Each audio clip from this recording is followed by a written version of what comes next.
Coach, hey, thanks for joining me today on this Simple Coach to Coach interview. Really appreciative you taking the time. Very grateful for it.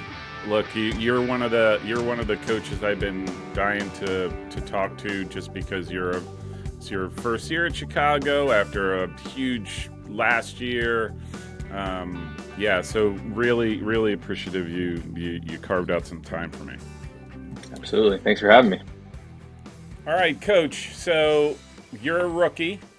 So I got to start with my usual question, which is, tell me what your soccer journey has been like, and how did you end up being a Maroon? I'll start by saying I'm very fortunate to be at the University of Chicago.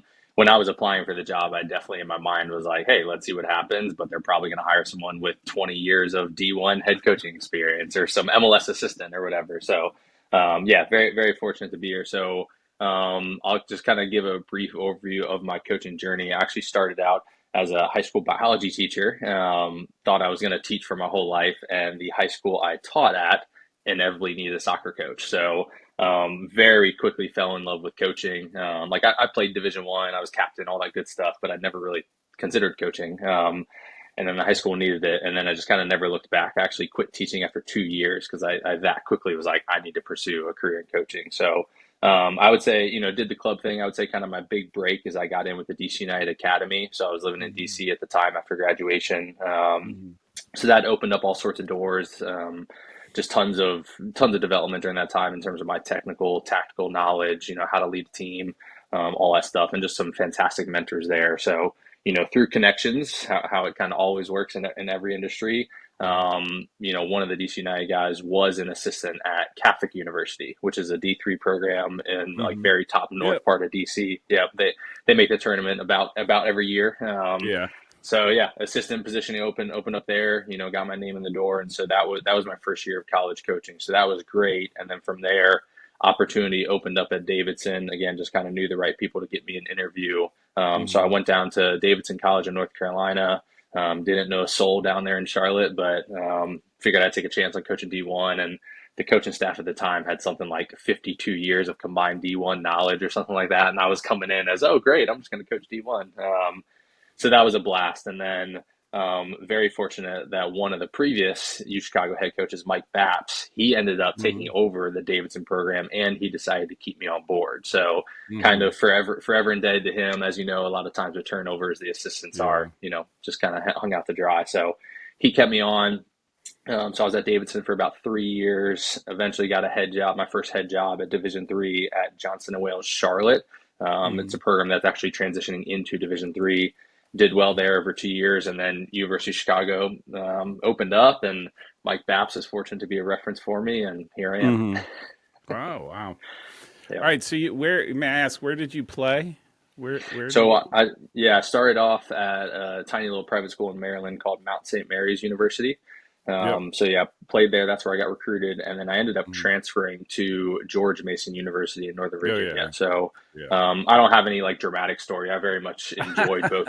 I enjoyed both experiences. I actually transferred because of academics. It wasn't even because of soccer. So, but it helps relate to all these guys on the transfer portal now. It's like, hey, I've been in your shoes.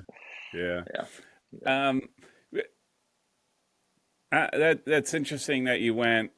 I mean, was there any thought at any given point that you would stay within, I'll just say, like the professional structure, like you're at DC United? Did you think about, hey, I can make a career out of this if I stay at DC United, or you jump around, or were you really inclined for the college game? Yeah, so I was actually first hired at DC United. I was their first ever youth scout that they hired, which now every MLS team has a full blown out scouting network, right? Just like overseas. But again, super fortunate. I was one of like 200 applicants, and I got picked. And so that's how I kind of started off. And then from there, I just assisted with every single team. I literally started with the U10s at the time; they still had that, and worked all the way up to the U23s. So just like assisting with every coach I could. I was out there every night trying to learn as much as I could. And so there very much was a time that, when there was an opening, like, hey, U14 coach has an opening, I want to go for it. There was a turnover in academy directors during my 3 years there as well. And so, yeah, I would say I kind of like missed out on the opportunity to actually get a head academy Hmm. coaching role.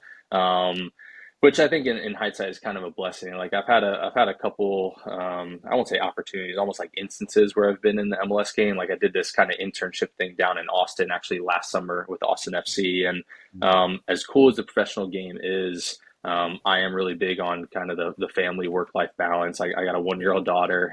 Ah, And just kind of being in the inner workings of it and seeing, and these guys are grinding and it's a good level and it's good yeah, coaches and all that stuff. But man, it's a 10-month season and they're not off those other 2 months. You know what I mean? So yeah, yeah. I think I kind of quickly realized like, man, college is where you can still work with really high level players, hopefully pass Hmm. them on to the pros. And still kind of focus on, I think, a lot of the reasons why we get into coaching initially, right? Kind of developing Hmm. people and all that stuff. I think that at the heart is what college athletics is supposed to be about. So yeah, Yeah, I've enjoyed it. yeah. Um, was there something about Chicago, or was it just that you saw the opportunity to go to Chicago and you obviously had somebody who could point you in that direction and give you a reference? Yeah, yeah, I could go lots of ways with that answer. I think I don't have like a dream school that I want to end up at, right? I know a lot of coaches are like, man, if I could get UNC, like that's my Yeah, dream job or whatever it is. right. I don't have that. It is a very much just you kind of got to take what opportunities are available to you, and Hmm. for the better part of a decade, U Chicago has been arguably the Yeah, best D3 program out there, right? yeah. So it's kind of one of those, like, I would argue every single Division III coach in the country should have applied for U Chicago when it opened up, Hmm. right? So Yeah. it was one of those, to me, it was kind of a no brainer to throw my hat in and see what Hmm. happened again, just to try to work with, the best players you can at a school that, has the resources, all those things. There were certainly the hesitations of like, loved where I was at in Charlotte. My wife and I Hmm. both had family there. There were all those dynamics. But even as a family move, like, my wife now gets to be home with our daughter, right? That wasn't possible in Charlotte. So there were a million different reasons of why we ended up taking the job. Hmm. Because it wasn't, again, even though it was U Chicago, I hate to say it, it wasn't 100% like if we get it, we're going, right? There were still all Yeah. those other considerations. Life happens, but very, very, very happy that I've taken it. It's been awesome so far. Yeah. Yeah. I had two questions. Was there any concern about, hey, here's a team that just won the national championship, and I'm going to step in as a new coach? Was there any concern around that? Actually, no, and I've gotten asked that question quite a bit, and I don't want to come off as like cocky, but to me, it was almost like challenge accepted. Hmm. So funny enough, my team that I was coaching, Johnson Wales in Charlotte, since we were in this Division III transition, we were playing at this level called the USCAA. It's United Hmm. Small Colleges. A lot of like Penn State sister schools are in it and Yeah. whatnot. Yeah. So we actually won that national championship in Hmm. 2022. So I was Ah, like, oh, like, hey, I just did it. Maybe not quite yeah. at the same level. But yeah, to me, I think there was kind of a natural confidence from that. And then, Hmm. how it was advertised to me was we're returning so many good players and we had a chance to essentially do it again. So it wasn't like Hmm. oh man, they won the championship and now they're kind of falling off a cliff and good luck rebuilding it. It was like hey, you have a chance to come in and you could be really successful again. So Right. no, if anything, it just excited me, to be honest. Mhm. Um, and then the second thing, what was I always ask, and usually if I find this with like I don't want to say turnaround programs, right? That programs that for whatever reason haven't had a run of success, and guys are hired to be like, we are expecting you to build it back up to get Yeah. to this point. Like, what was there any sort of expectation that what was yeah, was there any sort of expectation around why you were hired? Like, did they say, I mean, obviously, hey, we want you to keep doing what you're doing, but was it more like a caretaker, or is it more we want you to do something with the program? Yeah, I think very much want the program to stay as one of the best programs in the country. Hmm. So my athletic director is awesome. She's not putting pressure on me of me in the sense of like you're expected to win national championship, but it is like we're everyone across the athletics department. We're probably expected to be in the NCAA tournament every year, right? So Yeah, fortunately, again, University of Chicago as a whole has great resources. The vast majority of our athletic programs are doing really well, experiencing a lot of success. So yeah, I mean, it all ties into like there's an energy walking down the hallway, right? Like our athletics yeah, building is popping, right? There's lots yeah. of good stuff happening. So I think the expectation is like, yeah, you need to win and keep the program at a successful level. I think one of the biggest things I campaign on is that this is just where I wanted to be. Like I very Hmm. much identify more with the Division 3 model than Division 1. Hmm. Nothing against Hmm. Division 1. Again, I played it, I've coached it, Right. but they've had a lot of turnover with the head coaches here at the men's soccer program. Hmm. So their past three coaches, they had three coaches in 4 years, all Yeah. went on to Yeah. Division 1 schools. And like Yeah. for me, I'm not saying I won't ever go back to D1, but I'm not really Hmm. eager to do it. If the right opportunity presents itself, whatever. But Right. I would actually love to be here. I like Division 3, and we're Hmm. arguably one of the best programs in D3. So for me, like this Yeah. is where I want to be. Yeah. All right. So now that I got to ask you about that, like, Yep. what is the? I mean, from your playing experience, from your coaching experience, and then you with D3 Johnson and Wales, Hmm. what what is? I mean, what's noticeable the difference between or not noticeable between Division 1 and Division 3? Is the gap that big, or is it not as wide as many think? Or Yeah, I think it very much depends on the program, right? Which I know is a little bit of a cop out answer, but there are plenty of Division 3 schools that would beat Division 1s, right? It just kind of depends on yeah, where you're at. And even when I was coaching Division 1, like Davidson is an awesome place, but I mean, yeah, resource wise, there's plenty of yeah, programs that had more resources than we did, right? yeah, Even in our own conference, we were one of two schools that weren't fully funded with athletic scholarships. So it's yeah. like, you know, we're in the middle of the ACC in Charlotte, so we're playing Wake Oof. Forest, we're playing UNC every Yeah, year. We have those teams on our schedule, and again, you travel to Wake Forest, and it's like, how are we going yeah, to compete in this game, right? And so, yeah, I think the discrepancy is there across all the levels, and then it also does transcend the levels, right? So again, like U Chicago is set up where we have a lot more resources than probably a lot of Division 2 and Division 1 programs, right? And hmm, that's not to take anything away from them, but yeah, I mean, we would beat some D1 schools, we would lose some D1 schools, but for me, I see like the biggest difference in the levels, and why I say I kind of adhere to Division 3 more is I do think Division 3 is trying to think how to word it, like almost like the truer sense of the whole student athlete and like actually being hmm, college athletics. Like at the Division 3 level, my guys can play intramural basketball in the off season, right? I have yeah, four guys that are studying abroad right now. Like there's all those elements of like you can be a college kid and still compete at a really high level versus yeah, Division 1. This isn't a bad thing. There's lots of kids that want this, but like you're a soccer player through and through, and you're training yeah, almost every single day, even in the spring. And so yeah, again, for me as a coach, like the experience I want to give them is just more holistic than just soccer, soccer, soccer. And that's not to say hmm, D1 coaches don't get that balance right. I just think it's easier to get that balance right at the D3 level. yeah, yeah. I would think too, like you're at a place like Chicago, you have kids that are going into or wanting to play for you that have that expectation as well, right? Because Yeah. of just the quality of institution, the academics, and sort of Yep. what the type of graduates it pumps out, right? Or pumps out. That's Yep. a terrible way of explaining it. But yeah, Yeah. No, I get right. what you're Like saying. like they might be exceptionally good soccer players, but they also could be an exceptionally good nuclear physicist. Yeah. Like No, seriously. I you know, always I like joke with other coaches. I'm like, look, unless the kid has a 1600 and has already sent a rocket into space, we're not yeah. taking him.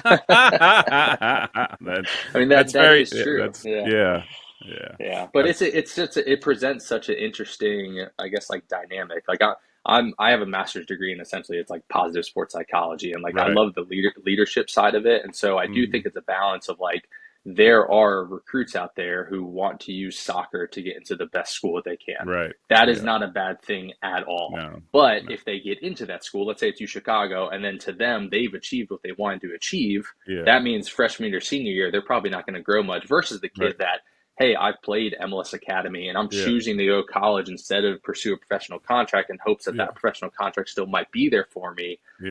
That kid's mindset is going to be a little bit different during his Different. 4 years Yeah. as a college player, right? So Sure. to me, that's kind of the balance with our recruiting is again, we got to make sure we still get kids that are not just happy to be at U Chicago. What were some of the first things you did when you came on board? Yeah, very first thing I did is I met with every single player individually. So I was hired, I think it was July 12th. I didn't even get to Chicago till August 10th, and then we started Mhm. preseason on August Yeah. 18th. So pretty quick turnaround. But yeah, as soon as I was hired, kind of the rest of July, I just got on a Zoom call with each individual player and asked a lot of questions, similar kind of to what you're asking me. It's like, hey, what Hmm. makes you Chicago? This and that. How have you guys Yeah. had success? Why have you been able to do this with three different head coaches?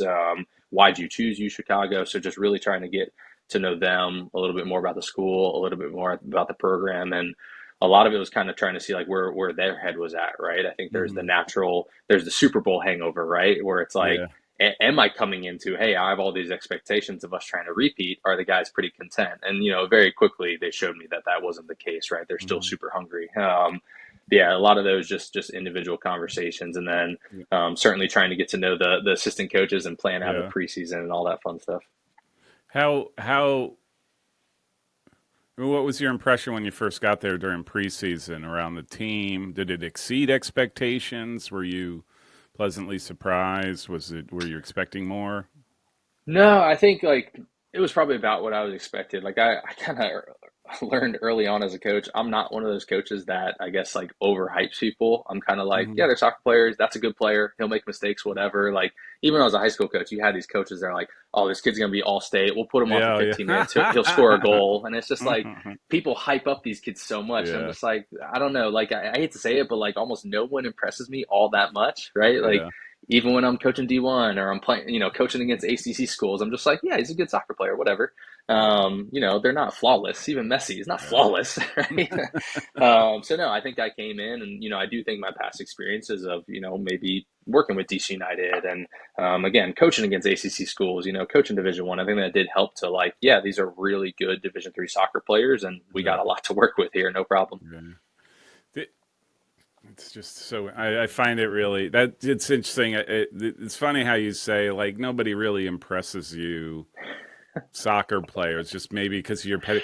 Because it's funny I say that about the game. The game, it's very hard for me to get like overly excited about a soccer game, right? Like I don't think I'm going to see much that I haven't seen in 40 years of watching the game, and but I'm so much more in tune to why does a player play the way he does? How is he ticking? What's his mind going Yep. through? Like what all those things. It's interesting that you said that. But, And um, I mean, I love that because again, like I am obsessed with like the psychology of it all, right? yeah, And again, I yeah, think when you talk about the college levels, the professional levels, everyone's good. Like we are yeah, hand picking recruits from around the yeah, world, yeah, right? yeah, So it's yeah. like everyone's a good player, everyone has technical ability, everyone can run, Hmm. whatever it is. So a lot of times, I mean, I remember my first year coaching at Davidson, so we played what 16 regular season games. Six of them Hmm. went into overtime, right? And so it's like Yeah, so many of these games are one goal games. Where like, yeah, and especially like the strength of schedule we're playing at U Chicago, we're not yeah. going out there and beating teams 4-5-0. No, Like it no. is gonna be a one goal game, Yeah, and it's gonna be up to if you execute in your moment, if you're in the right mindset, if you yeah, got enough to sleep, if you rehydrated at halftime. yeah, Like all those yeah, things are what make the yeah, difference. yeah. Yeah, Was your yeah, warm up, sharp enough, that sort of thing? yeah, Yeah, yeah, yeah. Or yep, were they just tired from the trip? I totally get that. Totally get that. yep, Um, so let me ask, how do you your first year in? I'm going to say that you were probably drinking through a fire hose as the season was going on, yeah, right? Like yeah, if yeah. you got there, what you said, October 10th, 12th, or whatever, August and 10th. Yeah, yeah, August 10th, excuse me, and then you started practice 6 days later, yeah. right? Like you didn't have much time to assimilate. So, Right. like, tell me what the experience was like. How do you think your first season went? Yeah. Again, complicated question, could answer it a lot of ways. I think overall very positive, in the sense that like the mindset of the team was where I wanted it to be all season, right? So like I'm a very process oriented person that like our preseason meeting day 1, we did put up there, hey, our goal is to win the national championship again. And then we Mm, did not talk about it again the rest of the year. I was like, you will not even hear me bring up NCAA's until we get there, right? So it's right. very much one game at a time. And again, someone who came in 10 days before preseason, like that was almost necessary for me, regardless of how I am as a person. So I think that fit, I guess helped me first year. But yeah, it was very much we're going to take this one game at a time.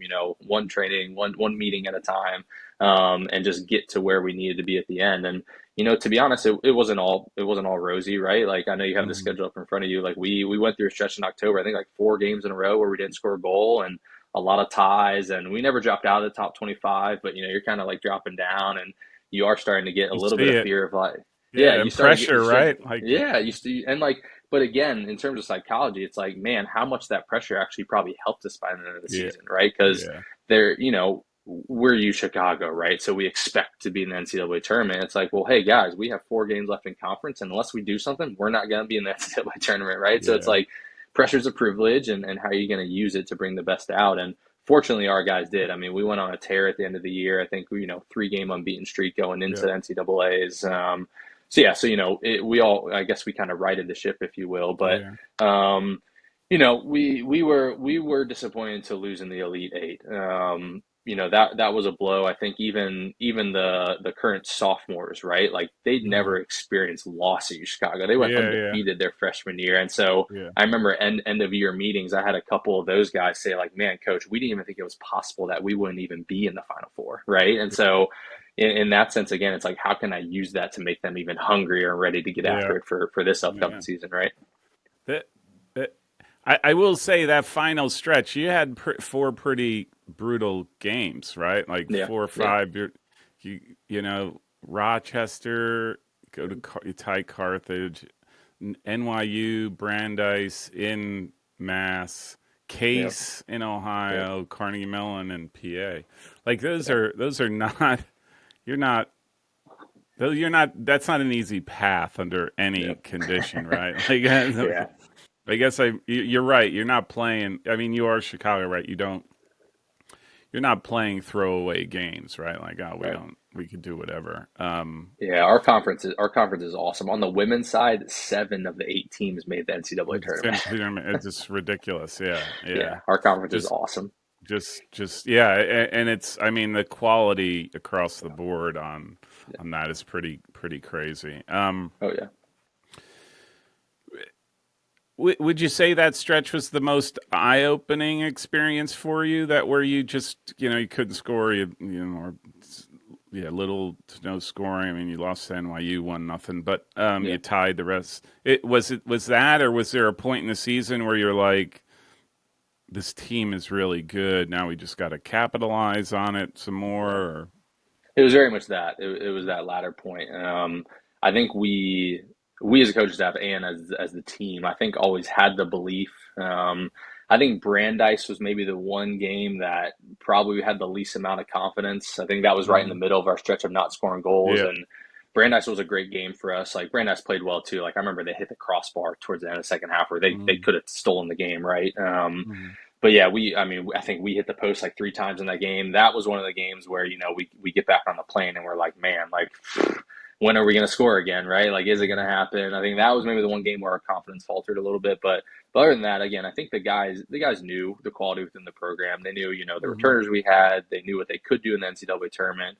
So it was a matter of just keeping them bought in and believing. But I can tell Mhm. you that Carnegie game where we finally did explode it, and it's like, Yeah. we scored 5 goals, and it's like we were saving Yeah. them up the previous 5 games. I mean, I remember, man, the first goal we scored in that game, it was a huge relief. The coaching staff was like, Yeah. "Oh, thank God, we're going to score again this Yeah. year." So Yeah. no, I think again, you as a coach, you got to kind of shield your players from that stuff, right? Like Yeah. you have to keep them confident at all times throughout the season. Yeah. You just have to. Yeah. Yeah. Did you? And again, it could just be condition of who you are, but for Chicago, were you? I mean, did you think? Did you have the confidence that you were going to win the UAA?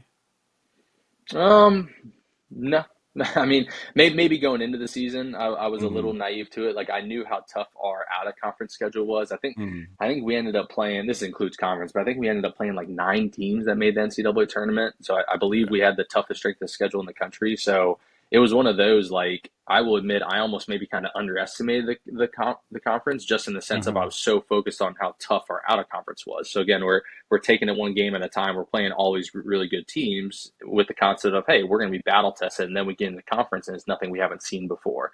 And I think it was that, but it's not like the games Mm-hmm. got easier. Again, like our conference is great, so it was funny. I think again, we where our program is, we expect to make the NCAA tournament. So I hate to say it, maybe this is a fault of my own. Like we didn't even talk about winning the conference being a goal. And Right. again, it's not to say we're above the conference. I think that was Right. naive on my part. Whereas like going Yeah. into this next year, it's like, yeah, we finished second. Like we want to win the conference and make the tournament every year. Yeah. So Yeah. yeah, that was definitely a little bit of a learning moment for me. Yeah. Yeah. Well, like I said, you're drinking through a fire hose, man. Like at some point, right? You got to cut yourself some slack there. Um, what was the mood now that you finally make the NCAA's? What was the mood going into that? Yeah, I mean, overwhelmingly positive for sure. I think once we beat Emory, because Emory was ranked sixth in the country at the time, I Hmm. think once we won that game, we knew with our strength of schedule we would be in.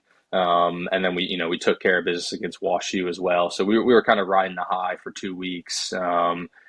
Felt good about like the pod we were placed in for the Yeah. opening NCAA tournament weekend. So no, I think everything was really positive. And then and I'm sure you've heard coaches talk before about how there's different seasons within the season, right? So Yeah. there's out of Yeah. conference, Yeah. there's Yeah. conference, and there's postseason, and Yeah. it very much felt like that. Like my reflections from looking back at it, watching back every game film, all that stuff is I don't think we actually stuck to like our principles as a Uh-huh. team throughout NCAA. I think we kind of went back to being a little bit individual and like relying on Yeah. our key players and things like that. So, I think as positive as it was to make the tournament, I think guys kind of switch into a mode of like whatever it takes to win, which sounds Yeah. really good on paper, but it turned into a Yeah. lot of individualism. So Uh-huh. something again to reflect on and keep in mind for Yeah. next Yeah. year.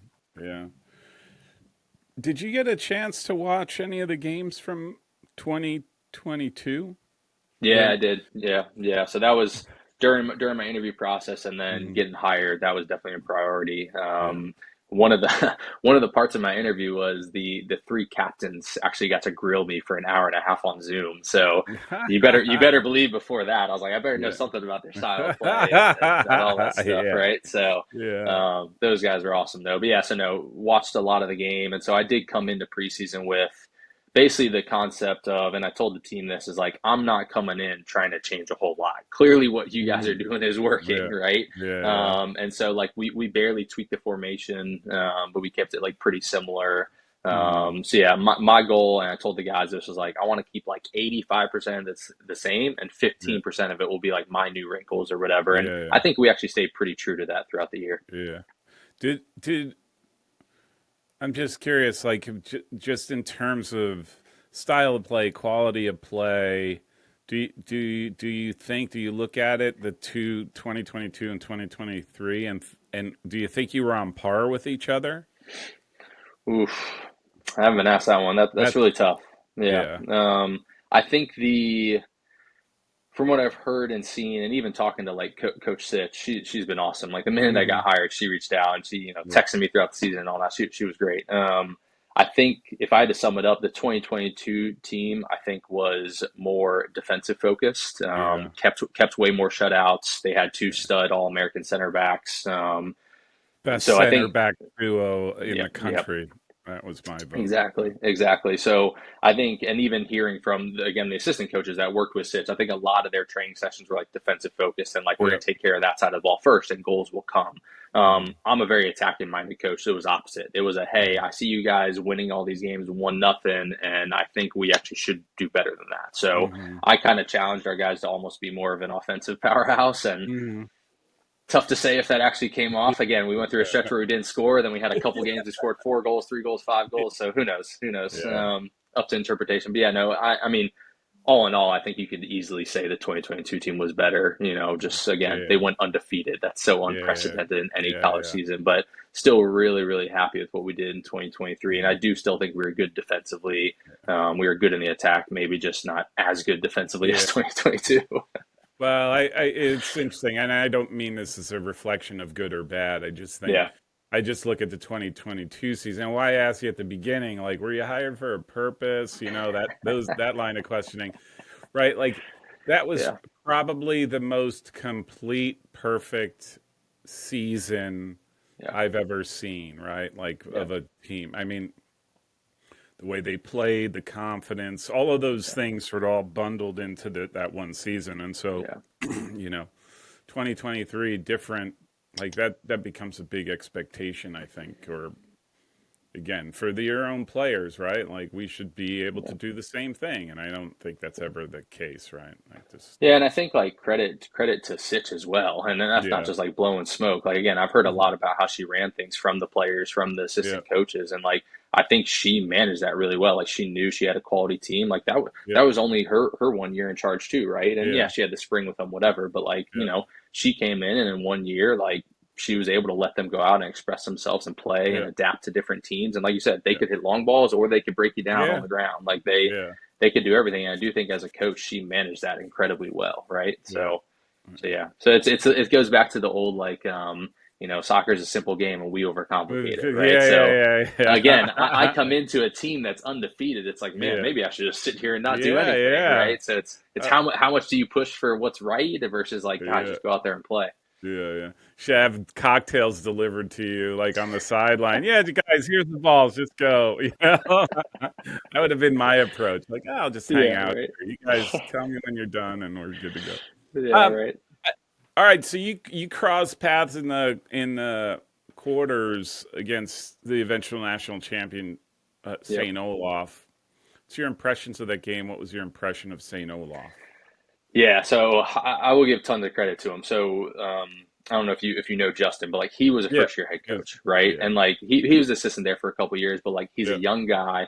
He's a first year head coach, and they lost three of their first four games. And granted, they played very tough competition. Like we were Yeah. one of those games, all that good stuff. But to be a first year young head coach and to start Yeah. 1-3 and then go on an Yeah. undefeated streak and win the national Yeah. championship, like again, you talk about keeping players' confidence and all that. Like I think Yeah. just absolutely hats off to him. And I told him the same thing. Like I congratulated him. Like man, Yeah. it's just incredible. I think an incredible coaching job from him. So that was awesome. I think in terms of their team, they were one of the best attacking teams in the country. I think as a whole, like Calvin was probably the most kind of set up. You talk about being a complete team. Calvin was Mhm. maybe the most set up this year to win it all. Yeah. If it wasn't us, if it wasn't St. Olaf, whatever. Yeah. So, Calvin was great, but yeah, Olaf. So we played them the very first game of the Yeah. year. We won 4-2. I wouldn't argue it was a fair reflection. That game could have been 5-5. I mean, Yeah. Yeah. there was a stretch in the second half where they were pounding us with just balls into the box and, Yeah. somehow didn't score. So we knew going into that game, it was like, hey, they're going to be really good in the attack. We're probably going to need to score multiple goals. And Mhm. unfortunately, we didn't. So I think during the game, I actually think we played lights out. Olaf certainly did well too, but I would argue we were on the front foot for vast Mhm. majority of the game, and I remember specifically in the second half, we were up 1-0, and we had two just sitters in the box in the first Yeah. 5 minutes of Yeah. the second half that we Yeah. I missed, and remember that. Yeah. yeah, and it's like goals change games, right? If we would have went Yeah. up 2-0 5 minutes in the second half, Yeah. we Yeah. I'd like to think we see that out, and we didn't, and St. Olaf scored two set pieces in the second half, Yeah. so it was Including tough. So that St. bomb. What that was like a 30-yard bomb from Victor Gallman. So he did Y- that the first game of the year against us Yeah. too. So Oh they my scored gosh. four goals on us this year. All four were set pieces. Oh my gosh. I So remember yeah, seeing so that. I'm like, no way. There's he no was that good. that Yeah, was the closest thing to like what you see at like the professional level of hitting a yeah, ball that hard yeah. over the wall. Anyhow, Yeah, anyhow. but no, he was good. So yeah, so St. Olaf again, they were another team I know beginning of the year, and again, I was learning a lot of this as I went, but there were Yeah, teams like St. Olaf, Gustavus, yeah, Calvin. There was a lot of talk in yeah, this region about like this is our year, and yeah, again, playing against those teams, like those were complete teams, as I would argue we were as well. yeah, And again, it's soccer, right? It does come down to a set piece or being yeah, in the right mindset or whatever. yeah. So yeah, it was a good game, but hats Yeah, off to Olaf. yeah, yeah, yeah. I'm just so. What do you? So all right. So the season's over. Yeah, I mean, look. Anybody, I know a lot of teams would trade places with you, right? Yeah, you didn't get as far as I think Sure. it sounds like your guys expected or thought they would. But right, most teams would take a run to the Yep. quarterfinals. Yep. Like they'll take like that would be super successful. So now you had a chance to breathe, and now you got the season under your belt. What are you doing in the spring? Like, what are you trying to gear up for now? Yeah. Essentially, biggest project we've been doing is trying to get everyone on the same page about how we do want to play. I think that's Hmm. vastly important. So essentially developing a game model where again, where I was hired in the season, yes, we were always doing film review but we were Right. kind of figuring it out as we went, right? Again, it was, hey, you guys are the players, you guys are having success, but let me add some wrinkles. And so Hmm. now that we have had time to sorry, my daughter's screaming in the background. Now that we have had time to digest it, slow it down, watch every match back, talk as a staff, Hmm. all those things, getting things to paper, getting guys on the same page about how this is how we do want to attack teams, this is how Hmm. we want to defend against this formation, whatever. it's a lot of that stuff, because I do think Hmm. like if the vast majority of your team is on the same page, then naturally good things are going to happen on the field, right? You got to Yeah, standardize before you can optimize. So I think yeah, that's the main thing going into my first off season that we're trying to get right. yeah, yeah. And then what do you? I mean, is it too early to talk about the fall? Are you? Do you have something in mind for that? She sounds awesome, by the way. Your she daughter. she is. I love her to death. I don't know what's going on right now. um, do you have to get her? Or are you good? No, my wife's with her. Wife's home. Okay. She'll get her calmed down. All right. Like what the for the fall? I mean, do you have any thoughts on it yet, or is it because of your newness and still trying to walk before or crawl before you walk? Like what, or is it too far away for you right now? No, I mean I feel ready for it. I think as a college coach, this is the most brutal season of you're just waiting, right? Yeah, It's like yeah, again, I like the balance. Don't get me wrong. It's yeah, cool to have like a 4 month sprint and then 8 months yeah, of kind of just recruiting and projects and yeah. development, whatever. But there is an eagerness of like, as soon as December hits, you're like, man, I can't wait for next August. So no, I do feel very ready for it. Like I'm a Mhm. planner for sure. I am Mhm. one of those that I would argue I'm an impatient person. So I'm Right. not one that's like, hey, yeah, let's take 3, 4 years and figure this thing out. It's, hey, I've had a year. All right, let's go win the next ship, right? Hmm. So, no, I mean, it is, everything's facing forward at this point, right? It is Yeah. like we have high expectations again for next year. I do think once again we're going to be one of the most talented teams in the country. We're Mhm. returning a lot of guys that were big contributors for Yeah. us. We have some interesting transfers coming in, right? So I think we're poised in a good place. But again, it comes down to all the psychology stuff. Like we're opening again with St. Olaf and Gustavus, right? And we're gonna do that again in 2025. Like we Yeah, already have yeah, that planned, right? Like that is our opening weekend. We're playing Calvin again. We're playing all these tournament teams, and so it's gonna be very very similar challenge to this year. If you have to do well enough out of conference, you have to do well enough in your conference, and so yeah. like there's no downtime, right? There's no weeks where, hey, these are 3 easy wins. Let's rotate some guys in, Hmm. whatever. It's we have to be guns blazing for the entire season. But again, for me, that's a super fun challenge. I would Yeah, prefer that any day of the week than knowing we're gonna roll over teams 8-0. yeah, yeah. Well, and two, right? Like I say this all the time: iron sharpens iron, right? Like Yep. you're never gonna get. You can go undefeated in this. Any team could go undefeated in a season if you just schedule right, but that doesn't mean you're prepared for anything, right? Right. Like it just Right. you want to play. I hate to say it, you want to play the Calvins, the St. Olafs, the Gustavuses, Yep. you know, you want to measure up against Emory and Hmm. right, like those are the teams you really want to go after because if you can't stand if you don't if you want to avoid those throughout your season and get into the NCAA's, you're not going to be able to avoid that, right? And you want Yeah. to be ready for it. So Yeah, it's just I think a lot of it is like how you define success as a coach or as a yeah, program, right? And a lot of that is based on where your program's at, right? So like yeah, there are certainly teams out there that they pride themselves on we're going to win 15 games a year, and then they might bitch about not making the NCAA tournament, right? yeah, And so it's like, but again, if you're building a program and you haven't had that success and you still are in a point where you have to convince recruits to come to you, yeah, winning 10 games a year is not a bad thing for where your yeah, yeah, program's yeah. at, right? So Sure. again, for us, like I'll admit it, I think we won I think 9 games going into the NCAA tournament. That was like one of the least amount of teams in the NCAA tournament. But again, Yeah, strength of schedule obviously yeah, got us to where we needed to be, making the quarterfinals. So again, it's kind of no shame either way. It's just, hey, what's best yeah. for your program? Yeah, yeah. No, I totally get that, but I mean, if you're like, not to put words in your mouth, but if you're a University of Chicago and you're competing for the national Yeah, championship, that's the way you approach every year, 100%. right? Like Yep. you can't not go up against Calvin, Right. right? Like Right. you have to find a way to play them. You have to find Yeah. a way to play St. Olaf now, right? Yeah. Like No, because exactly. And they're at such a level that if it's you're legitimately trying to win the national championship, these are the teams you're gonna have to beat. yeah, and you can't avoid those teams, right? No, Again, like yeah, where we are in the country, like yeah, and that's again, that's a lot what I was learning last year is how yeah, talented the Midwest yeah, is. Like I've heard of the Calvins and some yep, of these schools, but Man, some of the ones I wasn't familiar with, a Kalamazoo, a Wheaton, a North Yeah. Park, whatever, and Yeah. those teams have made the tournament, so that was my own naiveness. But Hmm. yeah, there's so many talented teams here. Like you almost can't avoid it when you're scheduling. Yeah. Yeah, yeah. Yeah, And you have North Central. I don't know if yeah. you've played those guys. North We Central right yeah this we do have yeah. North Central this fall. Yep, yep, yep, Yeah. yep. Another I'd said I wrote something and did a video on how I think the Midwest and the West won this year, and I was surprised at the amount of talent coming out of the Midwest and the Yeah, Western schools.